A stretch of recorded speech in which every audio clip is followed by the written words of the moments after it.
Good morning students, welcome all of you in today's video lecture. Janta High School and Junior College Shirur. Standard 7th, Subject Science, subject teacher is Mrs. Jagdale R.R. Students, we have started our topic cell structure and microorganisms. पेशी रचना आणि सूक्ष्मजीव या पाठाविषयी आपण माहिती घेत आहोत. In this video, we are going to learn about the useful microorganisms, harmful microorganisms, and about pathogens. First of all, we are going to learn about the useful microorganisms, उपयुक्त सूक्ष्मजीव. Microbes present in soil, dung, etc. decompose the garbage to obtain food material. As a result, garbage is soon converted into manure of the best quality and our surroundings are kept clean. As in the case of garbage, for proper sewage disposal, two microbes are released into the sewage so as to help in the quick decomposition of the organic compounds in it. शेण, माती यामध्ये जे सूक्ष्मजीव आहेत ते सूक्ष्मजीव अन्न मिळवण्यासाठी कचऱ्याचे विघटन करत असतात. काही दिवसांमध्ये या कचऱ्याचे रूपांतर उत्कृष्ट खतामध्ये होते आणि त्यामुळे परिसरही स्वच्छ होतो. या कचऱ्याप्रमाणेच सांडपाण्याचेही योग्य व्यवस्थापन करताना कार्बनी पदार्थ लवकर कुजण्यासाठी त्यामध्ये मायक्रो ऑर्गॅनिझम्स म्हणजेच सूक्ष्मजीव सोडले जातात. We have seen that some microorganisms present in the soil and those in the root nodules of leguminous plants convert atmospheric nitrogen into its compounds. आता आपल्याला माहिती आहे की कडधान्याच्या रोपट्यांच्या मुळावरील गाठीत तसेच मातीमध्ये असणारे काही जे सूक्ष्मजीव आहेत ते हवेमध्ये असणाऱ्या नायट्रोजनचे त्याच्या संयुगात रूपांतर करतात. म्हणजेच नायट्रोजन फिक्सेशन करण्यासाठी असे मायक्रो ऑर्गॅनिझम्स फायदेशीर ठरतात. These nitrogenous compounds helps to increase soil fertility and thereby the protein content of the pulses grown in that soil.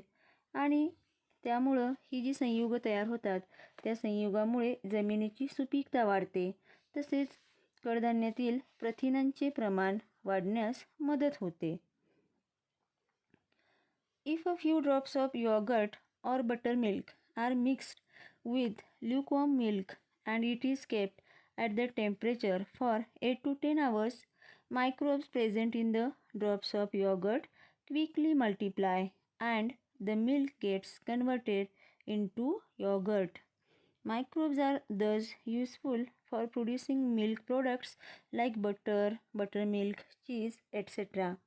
आता आपल्याला माहीत आहे की कोमट दुधामध्ये जर आपण दह्याचे किंवा ताकाचे काही थेंब टाकले आणि हे 8 ते 10 तास उबदार ठिकाणी ठेवले तर या दुधाचे दही बनते.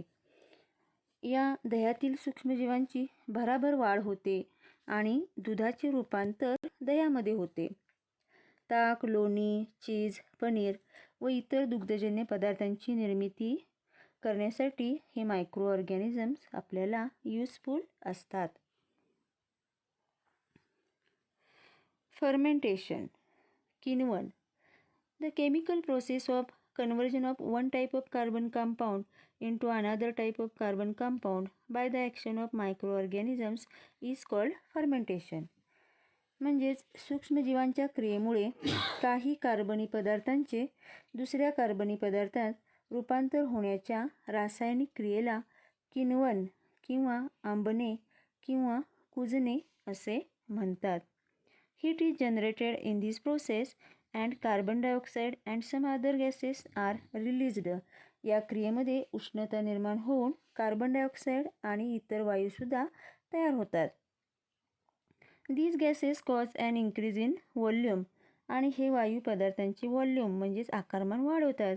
For example, bread dough and idli batter are seen to rise. The process of fermentation is used for making yogurt from milk, producing alcohol from grains and fruits, bread from flour, as well as in the production of acetic acid, citric acid, lactic acid, vitamins, antibiotics, etc. बघा, आता ही किण्वन प्रक्रिया, या किण्वन प्रक्रियेचा उपयोग कुठे केला जातो? तर दुधाचे दही बनवणे, फळे व धान्य यापासून अल्कोहोल तयार करणे, पिठापासून पाव बनवणे, तसेच ॲसेटिक ॲसिड, सायट्रिक ॲसिड आणि लॅक्टिक ॲसिड जीवनसत्वे आणि प्रतिजैविके यांच्या निर्मितीमध्ये फर्मेंटेशन क्रियेचा म्हणजे किण्वन क्रियेचा उपयोग केला जातो. If microbes are allowed to grow in batter, dough, fruit juices, etc., they break down these substances, producing new compounds as they grow and multiply in them. This microbial process is used in the production of various common foodstuffs. म्हणजे धान्यांची पिठे, फळांचे रस यामध्ये सूक्ष्मजीवांना वाढू दिल्यास स्वतःची वाढ व पुनरुत्पादन करताना हे सूक्ष्मजीव पदार्थांचे अपघटन करतात व नवीन रसायनांची निर्मिती होते. हा गुणधर्म लक्षात घेता आपल्या रोजच्या वापरातील अनेक पदार्थ सूक्ष्मजीवांच्या मदतीने बनवले जातात.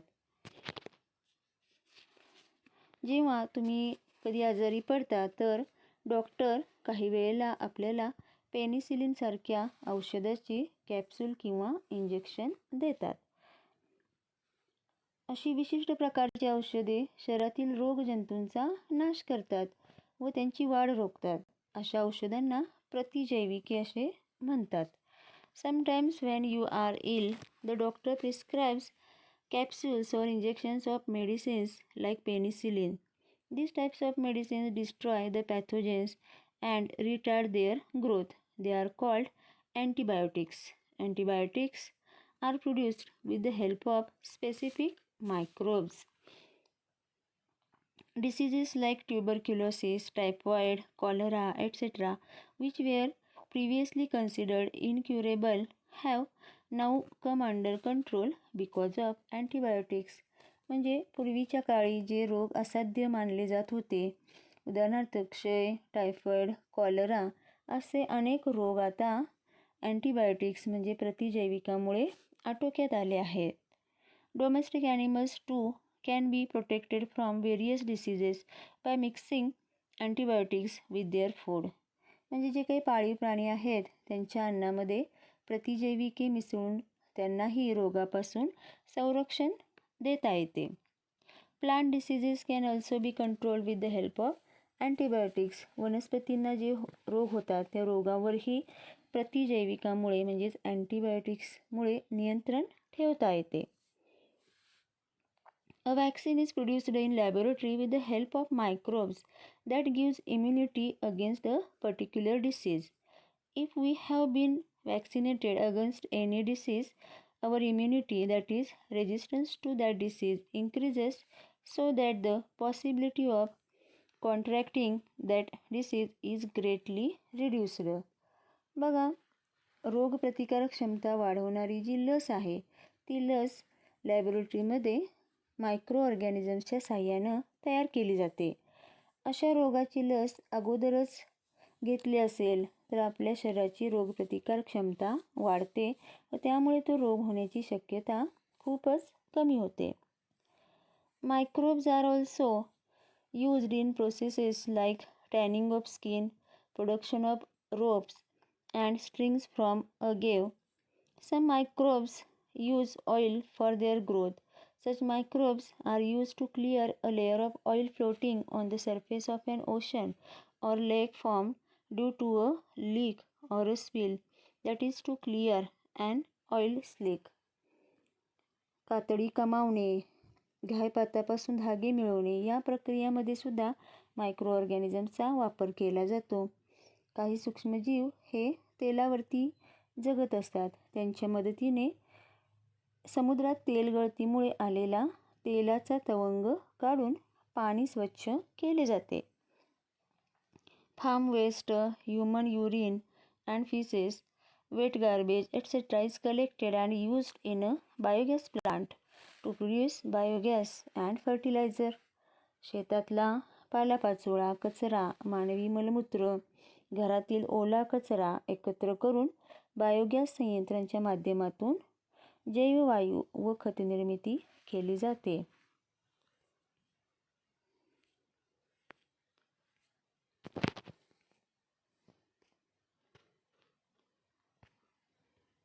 After this, we are going to learn about the harmful microorganisms.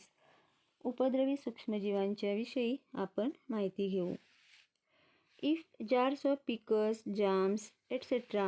are opened after a long time, a round layer of white scum or black particles may appear to have formed on the surface. In summer, milk and meat get spoiled quickly. Fungus grows quickly on moist and stale food. बघा, तर बरेच दिवस बंद ठेवलेला मुरांबा, लोणची यांच्या जर बरण्या उघडल्या तर काही काही वेळेला त्याच्यावरती पांढरा चकतीसारखा पापुद्रा आलेला दिसतो किंवा काळे कण त्याच्यामध्ये जमलेले दिसतात. उन्हाळ्याच्या दिवसामध्ये दूध, मांस हे पदार्थ नासतात. तसेच शिळ्या ओलसर अन्नावर बुरशी येते, कारण या पदार्थामध्ये सूक्ष्मजीवांची वाढ होते. हे उपद्रवी सूक्ष्मजीव आहेत.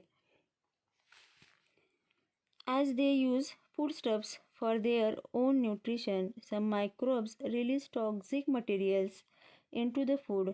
Such toxins spoil the food.